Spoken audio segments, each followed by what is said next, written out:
Yes, thank you so much for joining us. This is the film club here at CU Denver. And we Okay, screened Time of the Monkey. It was a brilliant episode. We all loved it. thank Nick. you. Yeah, I'm Nick. I'm moderating this with Jamie here.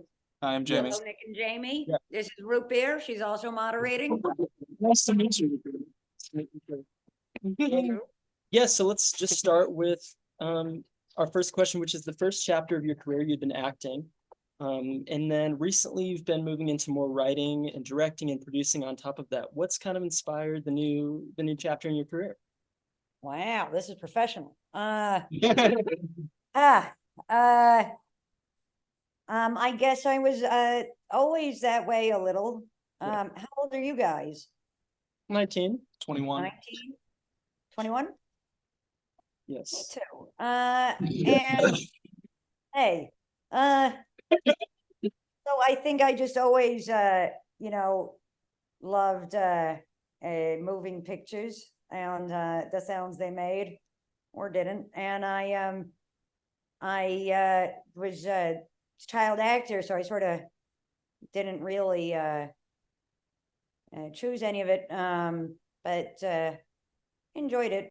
And I guess, well, now he's pretty out of the conversation, but in my day, working with Woody Allen was a big deal, and he had played my father in this movie, and I got to see that firsthand. I guess I was about 15 when that happened, and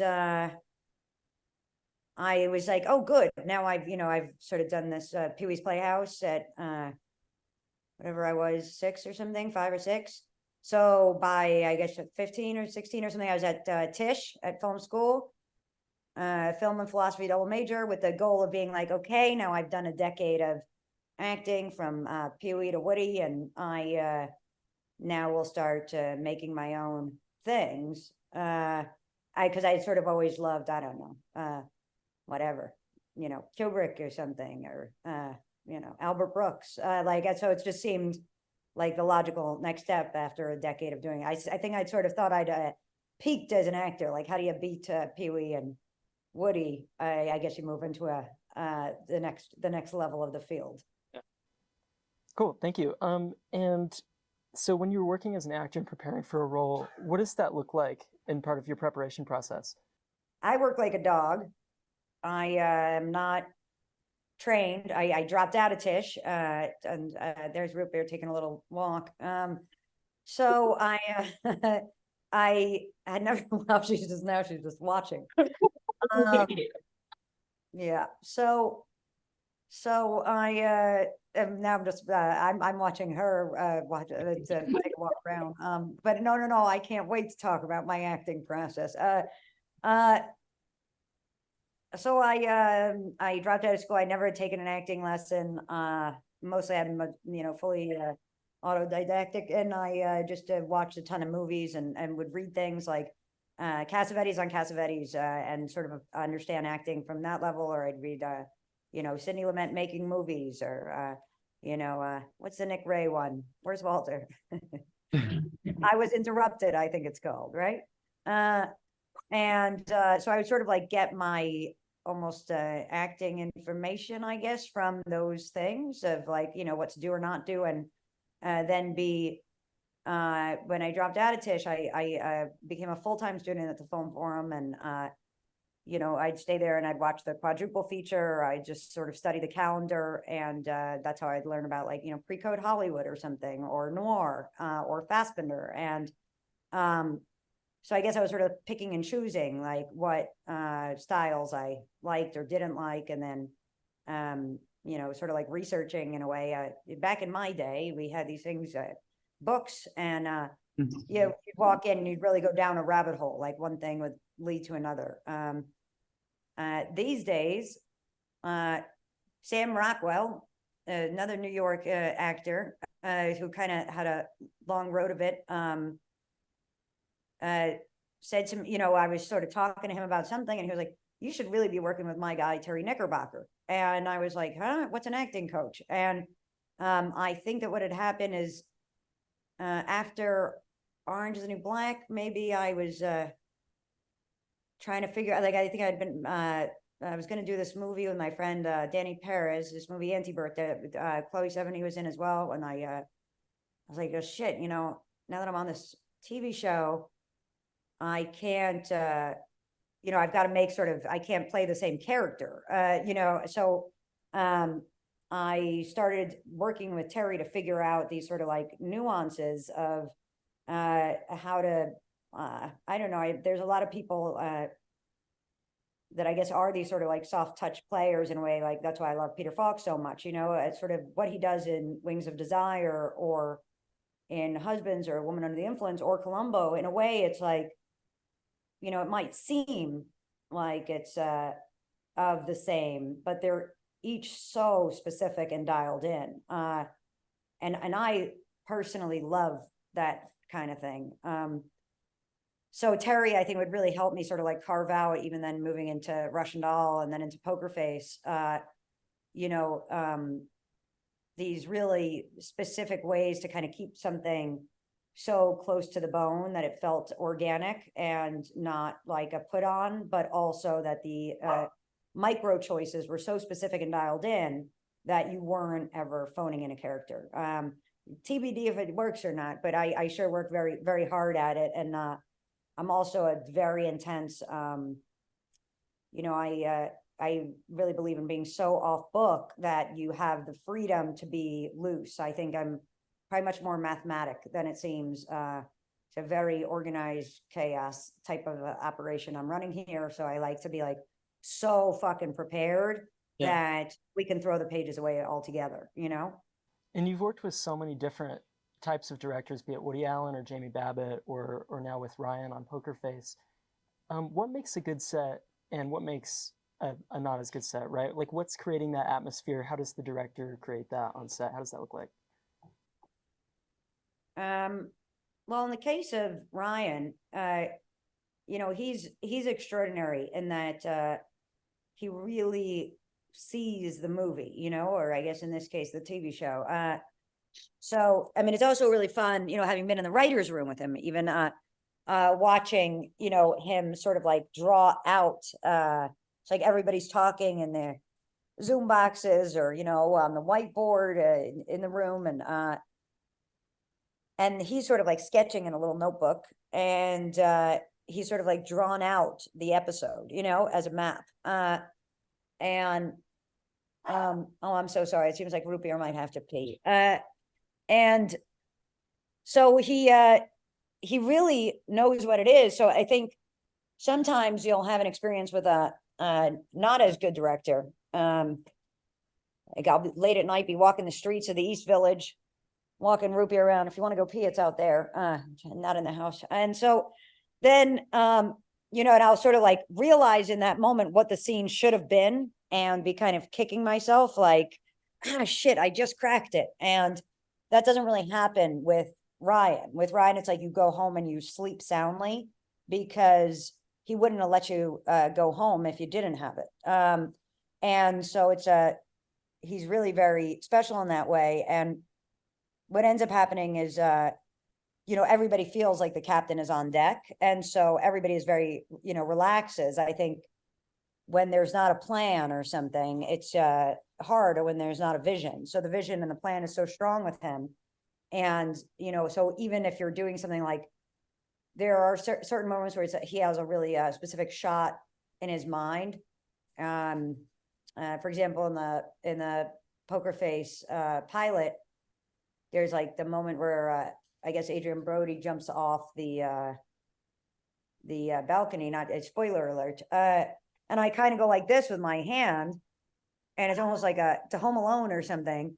And I remember on the day feeling very weird about it and saying, now she wants a snack, and saying like, Ryan, you know, what is this? Like, I'm just going to be like standing here and the camera to zoom in. And I'm like, oh no, you know, it feels so silly, but you become, you know, and speaking as an actor, as a director, when you ask an actor to do that kind of thing, you'll get a lot of sort of like pushback of like, if you ask somebody, you know, I was going to say Ellen Burstyn, but actually she's lovely and will sort of, is pretty game. But, you know, if you get a serious, can you say motherfucker in here, then you, in a set, they'll say, Like, what do you mean? I'm not doing, what's my, why would I do that in a vacuum?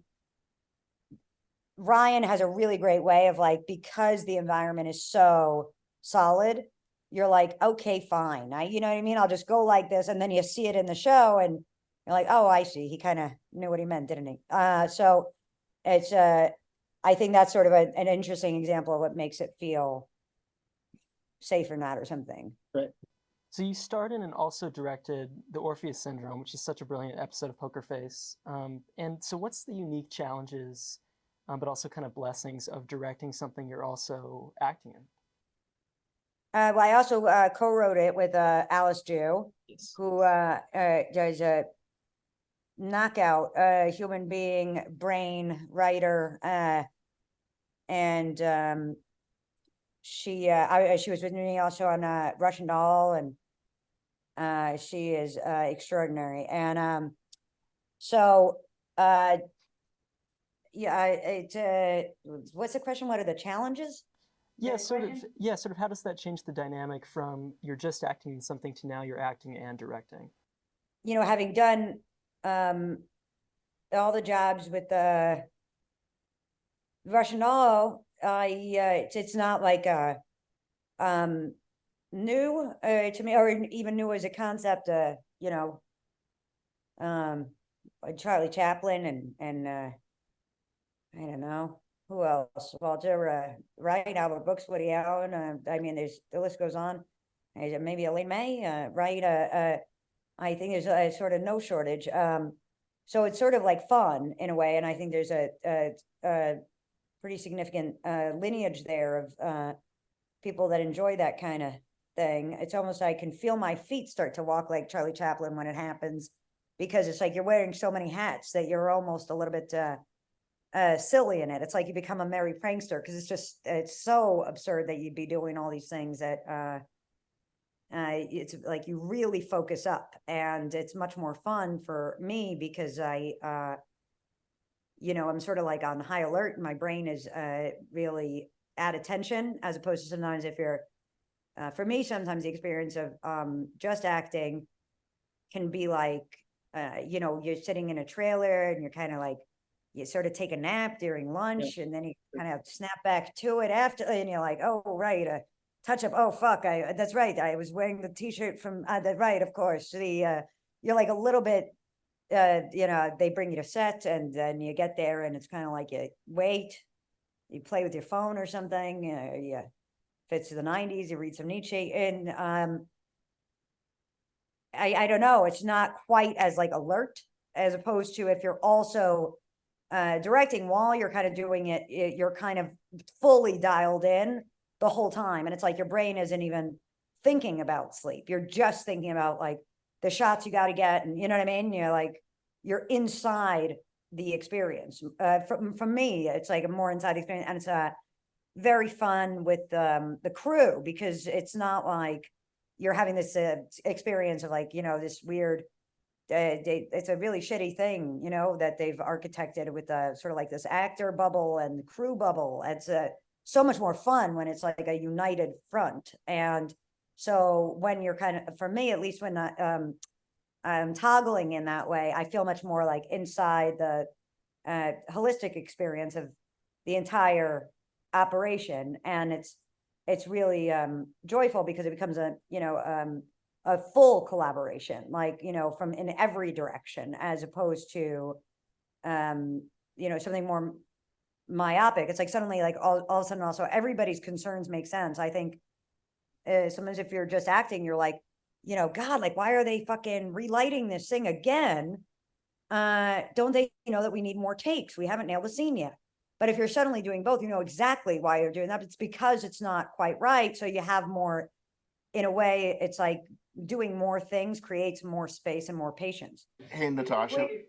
Yes, sir. We've talked about this before, but I wondered if you could share. We watched Russian Doll.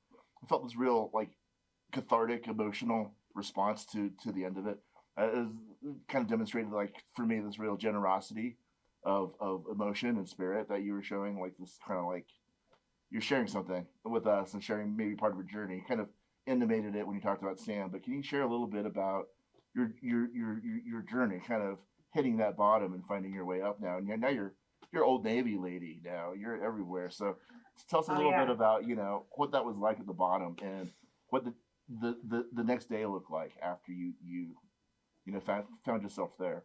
Yeah, I mean, there were so many bottoms, but, and now there's a whole movie about it. It's called Bottoms. No, I'm just- I, yeah, I don't know. It's, I think ultimately for me, we've probably talked about this before, but there's that Fellini short, is it called Toby Dammit. It's in that trilogy of the Edgar Allan Poe adaptations, and one is Fellini, and what are the other two? Walter, you can Can't remember. It's like Roger Vadim is one. yeah, but yeah, the sex one. Yeah. What's Yeah. the third? I don't remember. It's what's it called? Like Spirits of the World, something, or Spirits of the Dead. Spirits of the Dead. Yeah, yeah. And so yeah, anyway, so Terrence Stamp and Toby Dammit in the Fellini one sort of was like, careening around in the car, and he's seeing this like kid demon with some sort of a ball, and he's just moving through this kind of I don't know, warped sort of space, direction. He's just trying to get a Ferrari, and which he promptly crashes. It's another spoiler. And I guess sort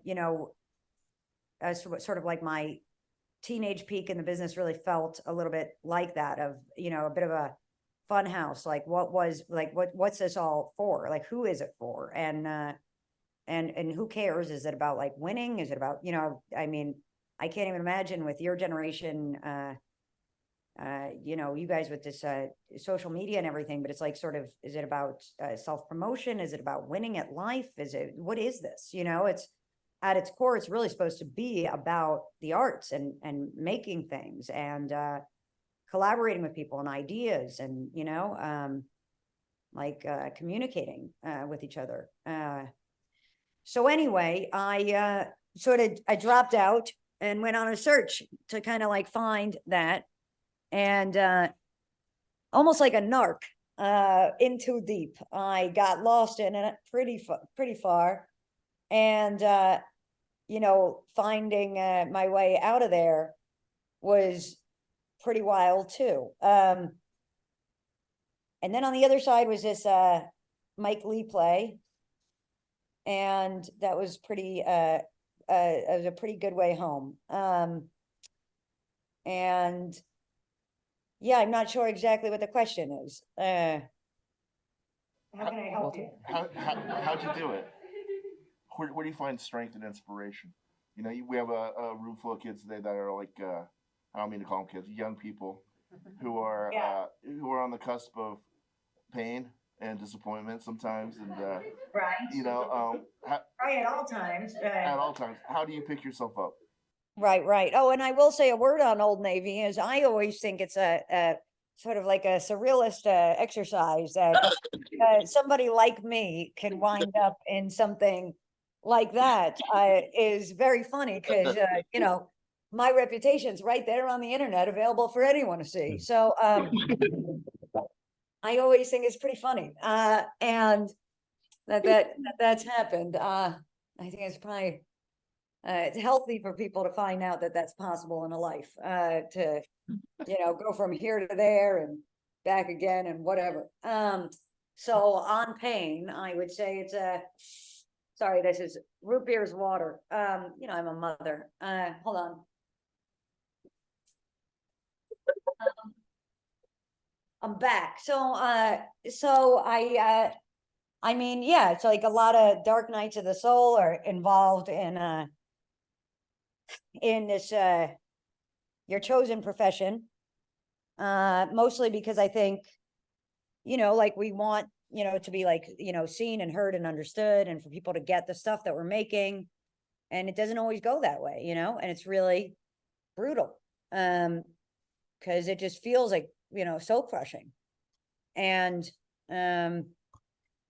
And then it's also weird to be at like different levels of it, you know, over the decades, because, you know, it's stuff like you start to understand that sometimes people aren't even reading things, you know what I mean? Like in my time, in this business, you know, it used to be that everything was like a paper script that was delivered and you'd read it and it was like really fucking important. So now that means that, you know, for all of us as writers, it's like you can work so fucking hard on something. And because of like these cell phones and the attention span and that the world is so overwhelming, people might not even fucking open that thing, you know, and you're like waiting, like your heart is like, oh my God, they probably opened it right now. Oh my God. Oh fuck, I just found a typo. I found a typo. You know what I mean? Shit. How did I not notice it? Well, it's because I was in the FDX but as soon as you put it in the PDF now, I see there's a typo on the cover page, you know, and it's like, they might not even ever fucking click on it. Like, or click on it for a second and then just immediately, you know, they got an Instagram alert. Like, it's so, so weird. So steel yourselves. And ultimately, I guess it's important to find some sort of, you know, it can't really be about winning or sort of like outside opinion. It's really, I mean, the real deal McNeil's got to be doing it just for love of the game, because it's just too brutal otherwise. So I just got a text from Lucky, Oh, great. and he wants me to share this, and then I'm gonna let these guys take over again. He said the scene where Natasha realizes the two old gals are evil is one of my favorite things I've ever filmed. Natasha's heartbreak there is so moving. I felt like I was filming a scene from Goodfellas or something. It was the finest of moments for me as a director, just witnessing actors of her caliber and hoping I had the camera in the right place to catch it. It was a wild moment, you know, and I love Lucky and Judith and Esapate. They were so amazing and they were so dialed in. And it is, you know, the reason people talk about like preparedness and stuff, and not just, you know, talent, it's like a great, you know, like that quadrant, you know, like the four of us really were like ready to rumble in a way that I don't think any of us were expecting that scene to happen in that way. Like it just sort of, because everybody kind of knew their lines and Lucky knew exactly what he wanted to shoot. It was sort of like the table was set. We just played the scene and that happened. It wasn't even really, you know, it didn't say, you know, and this is fucking tears start here or this happens here. None of that was, you know, it's also, you know, I mean, it's beautifully written. But I think, yeah, just like you don't know sort of like exactly what's hiding in those lines and stage direction and stuff and blocking until you like you're just kind of there, and if you're sort of present enough, crazy shit just happens. Yeah, and building off talking about working with Lucky, in television, you're working with so many different directors from episode to episode. How do you maintain a consistency in a season, both stylistically and in your working process? Well, it is tricky, and I think that's part of you know, what makes the show so special, and also like you really gotta, you know, like keep your hands on the whatever, because it's almost like you gotta build a character that's so solid that they can sort of, you know, exist no matter what, because, you know, also tonally the episodes are different, or the director style or the actor style or whatever it is. And I always see it a little bit like music, maybe because of a lack of formal training. So it's like, it's almost like you're trying to hear the key that it's like played in, and then like a session musician sort of like drop in. And it's often, you know, when Ryan is there, it's very easy to kind of hear the sound of the music, because it's so clear, you know. He's a you know, miraculous conductor in that way. And I guess you know, when he's not there, sometimes it's like it's almost like they'll be looking to me to sort of like name that tune, and it's sort of a little bit like being a jazz musician or something, because I'm sort of like, oh yeah, sure, no problem, but really what I'm doing is listening to kind of the sort of the vibe of all the players of that particular episode, meaning that new visiting director and these new actors and kind of what their vibe is. And it's sort of like, thankfully, like Ryan and I know what the song is. So it's like, I'm just trying to be like, all right, yeah, I think this sounds like it, because everybody is sort of very, vulnerable. Like they just want to play the song right. And it's such a tricky tone, these kinds of things, because it's not a drama, it's not a comedy, it's not, it is grounded and real. But it's also, it's a mystery, it's a case of the week. It's like, so I don't know, it's just sort of it's a funny game, but I guess music is the closest comp, and I know that because I don't play music. Something I love about your acting and your directing is how in touch with your influences you are. I can see shades of The Dude and Columbo and Cassavetes, but you're also taking it in a new direction, particularly with Russian Doll and Poker Face. How do you keep in touch with movies and television and art that's inspired you, while also saying, hey, we're going to do a new thing, building on that? Well, I love dead people. I really think it's healthy to watch and listen and read as much of them as you can, because they're not really bogged down with any sort of like compare and despair, you know what I mean, like in your chosen profession. I saw this movie recently that I loved, Talk to Me, with the Philippou brothers, that Sophie Wilde's the star of it. I love that movie, and I just thought it was so cool, and I was like, yeah, this is fucking a great thing to see, and I loved Zone of Interest, and like, fuck, Jonathan Glazer really just does not fuck around. Maybe actually something that those films have in common, it occurs to me, is like they're not they're incredibly talented and pretty seasoned actors, but not like, it's not like a movie star game, you know what I mean? So you can genuinely get lost in the story and then the art form in a different way, and maybe I find that easier to do. Yeah, in general, usually with like dead people, it's a bit better to steal also from the dead, because they can't sue. So Yeah. yeah, and I so you can steal liberally shots, and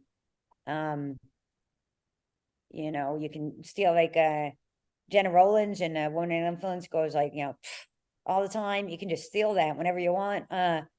And just little things like that. And so I guess also I don't even realize that the below the level of consciousness, I've been cataloging all these things all these years, of all these shots and all these, sound design. Like if you think about the way Altman sort of like does sound design, is so fucking crazy and specific. So it tells you something. And then there's other things that just sort of like linger. Something like Jacob's Ladder is just in there all the time, and you can't shake it, So I don't know if that's an answer to your question. No, that was great. And when you're looking for someone to collaborate with, what is it that you look for and then that makes you say, hey, let's make a 10 episode series together? And what makes that relationship a fulfilling one? Yeah, well, I mean, there are certain people that are just like undeniable. So in other words, like anything Ryan wanted to do, it was just like, yeah, sure. I mean, if he wanted to ride bicycles, I'd be like, do we have to? But okay. And so it's sort of like, I definitely think it's more about the players than it is about the because everything is execution, right? So it's like, I could say we're gonna make a movie about this fucking matcha flume, because how the fuck did I end up here? And that's either a terrible fucking, it's either an ad for vaping, or it's like a documentary Coppola's wife made on Apocalypse Now. It's Hearts of Darkness is how we ended up here. Okay, like it could be, you could take it in any, or it's a comedy. You know what I mean? It's really all execution.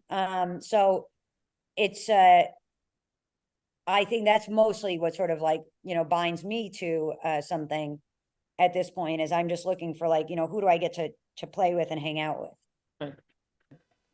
And you talked briefly about how the landscape of film and TV is sort of changing in a new direction. And Russian Doll and Poker Face have both been really successful original concepts. Where do you see the future of film and TV going in the next few years? Yeah, I don't know. AI, TikTok, fucking algorithm based, like, jibber jabber and images that move quickly and sort of have no story tether that we experience first as a type of uncanny valley and later just come to accept because they've told us to. I'm guessing, but I think that might be my answer. One hopes that you guys don't allow that, frankly, and that you guys save the day and don't let it happen. So that's really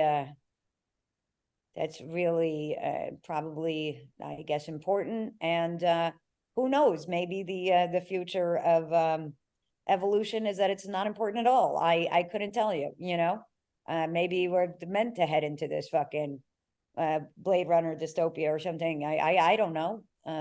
So I guess we'll all find out together. I'll keep trying personally to make things that are,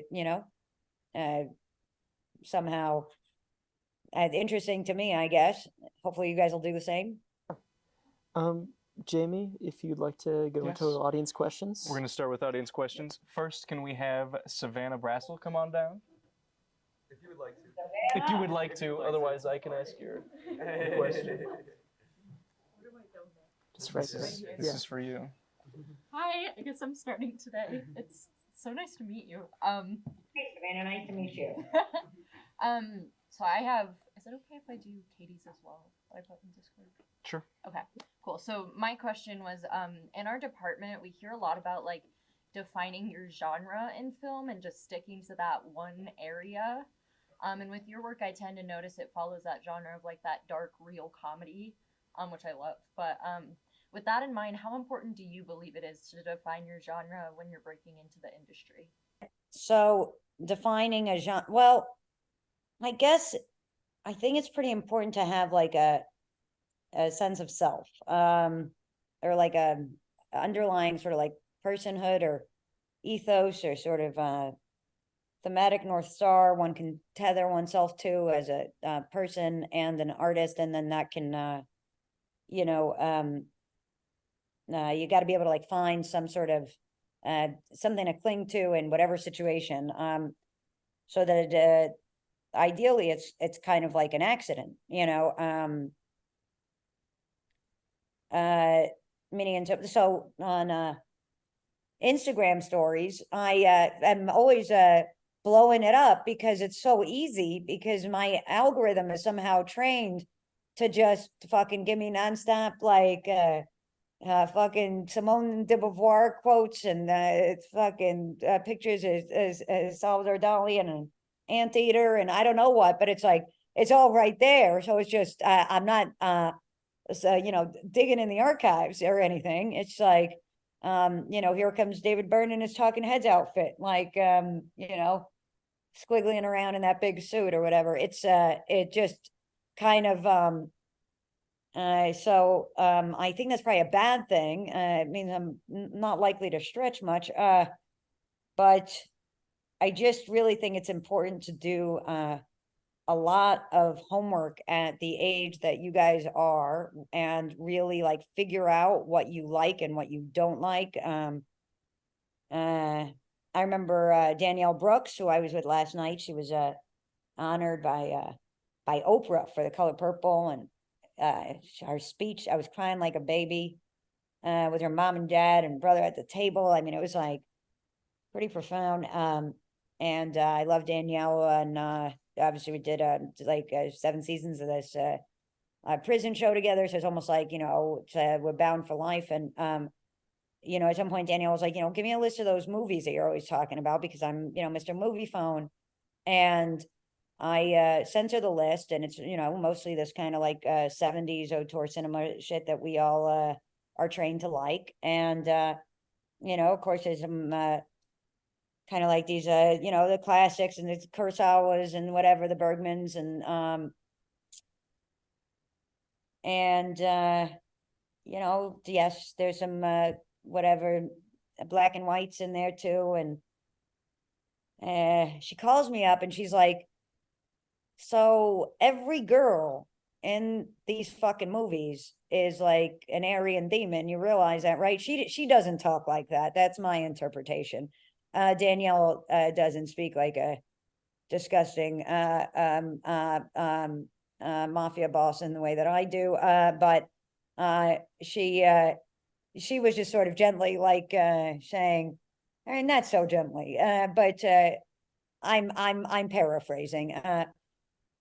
And it's kind of like I quickly catalog back, right, to all these ladies, right? Like whether it's even, sure, Jenna Rollins is way up here, and my God, we love her, but is it really that different than, you know, Michelle Pfeiffer in Scarface or something, let alone, or Meryl Streep in The Deer Hunter? It's like they're all kind of, you know, Jessica Lange and Frances. I mean, they really are of an ilk, and I think I always obviously was really trying to steal from the boys, whether it was like fucking Sylvester Stallone and Rocky, or, you know, Joe Pesci or Elliot Gould in The Long Goodbye, whoever the fuck it was, you know. I was usually just robbing the store liberally, looting. And but her point was well taken, right? Like what we think is our center of gravity is pretty narrow. And I think it's very important to do that research so that way one can speak to,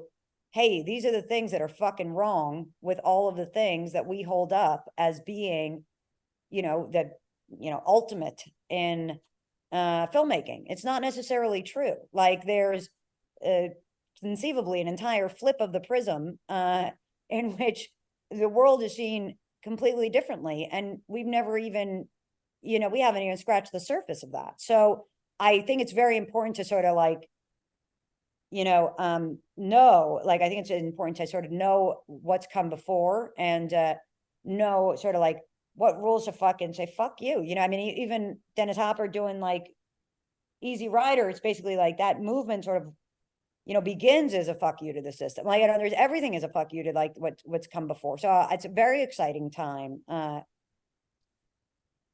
And you know, it's like, yeah, then it's a whatever, like fucking The Farewell comes along. You're like, what the fuck just happened? You know, or I mean, everybody goes nuts for Parasite, right? Like that movie had not been made before. And that is some serious fucking craftsmanship, you know? Moonlight, Zola, like, you know, obviously I'm, you know, very partial to Janicza Bravo, who also directed the finale of Poker Face and is one of my tightest friends. It's like, what a fucking like soaring example of somebody who's like, oh yeah, I've seen those movies from the 70s. Now let me show you my way. You know what I mean? Like, it's fucking cool. Yeah. Thank you so much. That was a great answer to that. And then my friend Katie is a huge fan of yours, but she couldn't make it tonight because she had work. And so she is wanting to become an actor, and she was wondering like what advice you have for more of a production standpoint on trying to become an actor in LA and New York. Okay. So, well, you got to leave your house. You know, it's very important. I think when you're a young person, but I think you kind of got to leave your house even when you get older, because you know, at home it's very cozy. So it's sort of like I'm in the safety of my own thoughts, and you know, then they can skew dark and sort of like maybe I won't make something, or I'll make something about I'll start writing tomorrow, or you know what I mean. Like acting is also a very tricky thing that you can't really like be practicing at home. Like Clea and I would sometimes be like, you know, I remember at one point she had a girlfriend who was a drummer and named Radio. Radio would go practice your drumming in the other room, and Cleo and I would be like, I guess let's sit out here and jam. Let's do some acting. And you know, you can't. There's nothing to fucking do. Like, so in a weird way, it's like leaving the house is where you find other people that are actually making things, you know what I mean? Like by going to see a bunch of, off Broadway plays, or like, comedy shows, or whatever the fuck it is, like anything. And you start to sort of slowly find your people. And it's like, it's those people, it's like, and if you like just bet on yourself and bet on your friends, like, I think a big mistake is to think that, your inner circle is like your competition. I think that that can happen in the arts, like that oh, these people I know are who I'm comparing my life to. It's like, no, those are your fucking allies. And you want them to win, because if they win, then they'll fucking put you in shit. And like, you know what I mean? You might get a job. Like, I only get jobs because of text messages, it's, and I give jobs from text messages, it's like, so it's, you don't want to, you know what I mean? Like root for your friends, and, make a circle, and like, believe in each other. And that's sort of how you start being able to make things together. And, it kind of grows out from there, like the circle widens. It's very hard to just like hit the pavement in a vacuum, I think. It's the arts are a collaborative medium. Thank you so much. Yeah, thank you, Savannah. Thank you guys. Next, we have a question from James Halso. James, you want to come up, or do you want me to ask I'll you? come up. Please come up. Yes, we also have about 15 minutes left, so this is going to be one of our 3 last questions. Okay. I might ramble. Might be the last question. Could be. Okay, so you talked earlier. First of all, hi. I'm James. Hi. You talked. Hi, James. Where should I look to make eye contact? Over here. Okay. That's eye All right. contact. We just look up here. So you talked earlier about, somewhat sardonically, about stealing from the dead, and I just wanted to talk to you about what the difference is to you between stealing and homage, and going on that, whether or not you have a process for consciously taking inspiration into future projects, or if it is kind of like you said about music, where it's just sort of one minute it's not there and then the next it is.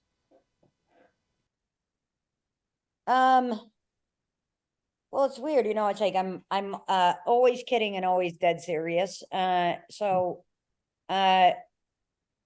like hopefully the quality of like the writing, or the directors, or the acting, or the production design, whatever the fuck it is like inherently strong enough that it's its own solid idea. And then from within that, you're able to kind of yeah, you're robbing and you're stealing, but it's not exactly that. It's sort of like, it is homage, you know what I mean? Or it is like a dedicated sort of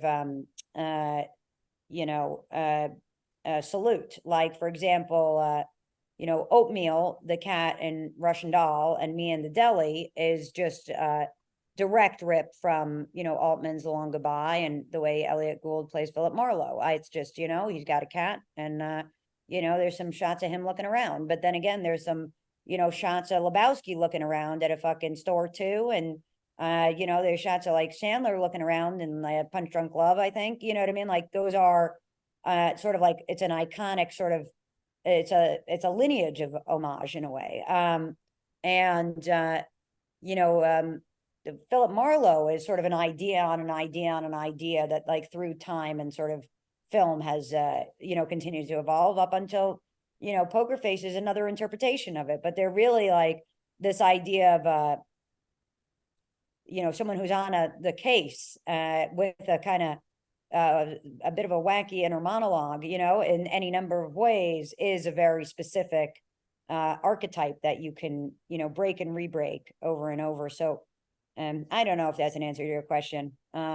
Again, just a lot of research. The more information, the better, I think. And then sort of things will naturally, it becomes an easier way to sort of crack and catalog things, like, to do or not to do, or been done before, or, oh, that might be worth sort of, oh, this is that shot. It becomes sort of like a shorthand in a way of like, oh, it's in that spirit. Got it, and like, I got this, I just directed this Netflix comedy special that's gonna be coming out soon for Jacqueline Novak, who's fucking brilliant. She wrote this show and called Get on Your Knees, and it's great.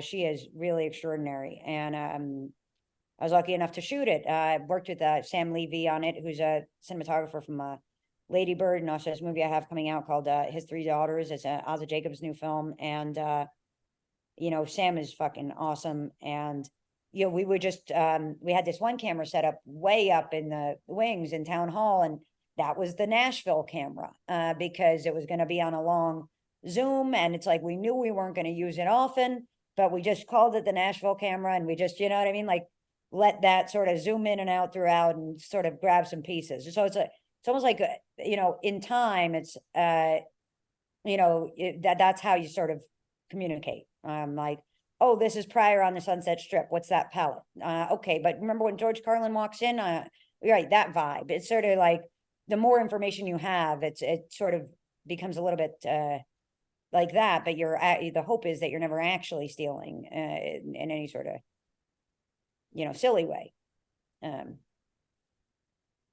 We did do it quite literally in the first episode of the second season of Russian Doll. There's the kiss that's just a direct rip to Alex Cox, you know, Sid and Nancy shot with flying garbage, but we're, you know, being silly on purpose, I guess, you know what I mean? It's sort of like a dumpster kiss and this kind of a thing, and it's a way of, you know, it's like a salute. It's a nice way to sort of remember that things came before.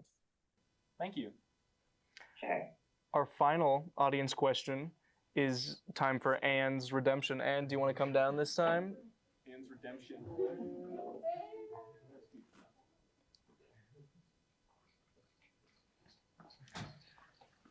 Hi. Ask this part. Okay. Just So, how do you? Oh, I'm Anne, by the way. Hi, Anne. I'm Natasha. So my question is, how do you stay true to yourself in the industry, regardless of like what roles you do, and just how do you keep to yourself, you know, or like keep to who you are in this industry? Yeah, I mean, it's I guess it helps to live some life, because it's pretty hard to forget that life if you've you know, had one. So in most cases that's the case. I do think that maybe sometimes you know, I don't envy like these kids that just you know, like come out the gate and fucking like soar to the top and kind of like stay there a while, and it's sort of like, I think, a machine around them in a bit of a bubble, and you know, like they I don't know, they're on like private planes and stuff like that, you know what I mean? I'm so grateful that I can you know, afford Ubers, you know, but it's like it's a good nice thing to take the train, you know, it's a nice thing to, there's a nice thing about living in New York City is like you are inside of the mix though. Like I do think it's a trickier thing in you know, like at places with cars, like and Los Angeles namely is it's an industry town. I mean, it just like you don't fucking see billboards all the time in other cities, you know what I mean? Like, and you don't just like drive from one place to the next. You get your groceries and you back in your car, and it's pretty myopic. So anyway, I think it's good to sort of mix it up and stay out there and you know, walk the streets at night, but not necessarily as a street walker. But if you do want to do that, and that's also okay. And I guess like music I find to be pretty, music is a crazy thing. It'll bring you right back to any moment in your life that was, you know, and not as ideal. It'll kind of remind you of who you are pretty quickly. And I don't know. Yeah, like pick a person and stick with it. Awesome. Thank you. Thank you. And we just have one more question for you, and it is, what's a question you always prepare for but are never asked? Oh, I don't know that I have that, but I would say my least favorite question is like, I don't like it that it's like part of like a small talk lexicon to be like, are you okay? Like, I think it's crazy when people ask each other that. I don't think anybody's okay. It's like, you don't want me to answer that question. Like, no, of course I'm not. Why would you ask me that? Obviously, I must be displaying some sort of like personality abnormality that's, provoking that question in you. And so I'm sure I'm not okay. And how deep do you want to go with that? Oh, I see. You'd prefer that I lie. Yes, I'm doing great. Are you okay? Or do you want me to tell you the truth? I just find it perplexing as a question. I think it's not a nice thing that we do to each other. It's like nobody wants to be asked in a public space, at a fucking the cocktail party. Are you okay? It's a mean thing that we do to each other. That's like a false sense of connection. It's not nice. I'd love to see that eliminated from society. How are you? I'm on the fence about. It's sort of like, is that loaded? It seems Right. pretty fucking loaded. It's like, how am I? I mean, I don't know. I guess I'm fine. I'm great, and walking and talking and, fucking around. But you didn't mean it in a deeper sense. I see. Okay. And it's also tricky, you want to be like, great, everything's going great. I mean, the world is falling apart, but I'm just terrific. It's also insane in that direction. Like, these are sort of like, they're riddles, embedded in fucking labyrinths, but we sort of treat them like they're totally normal. So it's really, sort of like nobody should ever be okay and nobody should ever be doing well. Frankly, it's like if they're, looking at the world around them, it's like, but also on some level, it's like, yeah, I guess everything is, I don't know, in the very like whatever Alan Watts would say, you're just fine in this exact moment, right? Like, so Yeah. I don't fucking know. But so I guess I don't, if I do get asked that question, I'm always sort of prepared for the worst. When I walk into any space, I'm like, I bet someone's going to ask me how I'm doing. And I kind of, so I deal a lot of non sequiturs as a result. And we actually just have one more question for you. Are you okay? And we actually just have one more question for you. Are you okay? Yes. You know what? I'm fine. I'm with you guys. Telling the truth, root beer's taking a nap. And we just woke her up. But it's 6:27 here. It's my computer says 9:27, so it must be 9:27 in New York. And so ask me again at 6:30 and we'll see. I do like to be occupied. So in this moment I'm fine because I'm talking to you guys, and as soon as I close the Zoom, I'll just fall over like a ventriloquist doll and be in an existential sort of a spiral for at least the next until my cell phone dings, and it's on silent. I'm fucked. So we'll see how it goes. Thank God for the crossword puzzle. It'll keep me busy a while. And then we'll see. Moment to moment, kids. Moment to moment. Well, thank you so much for joining us. It's been a pleasure. Root beer too. It's been great having root beer on. Thank you. Thank you so much for coming. We would love to take a photo with you. Are we allowed to take? Is it okay if we take a photo with you? Missed it. That was the shot. Okay. Well, we got to get everybody up there first. Lyndon, do you want to turn it so she can see? We're gonna give you a new set of eyes. Right up here. Up here. I'm gonna turn on the lights. No photos, please. Looking away. Sorry, guys. Horrible. Ciao. Striking, Jamie. Honestly. I tried my best.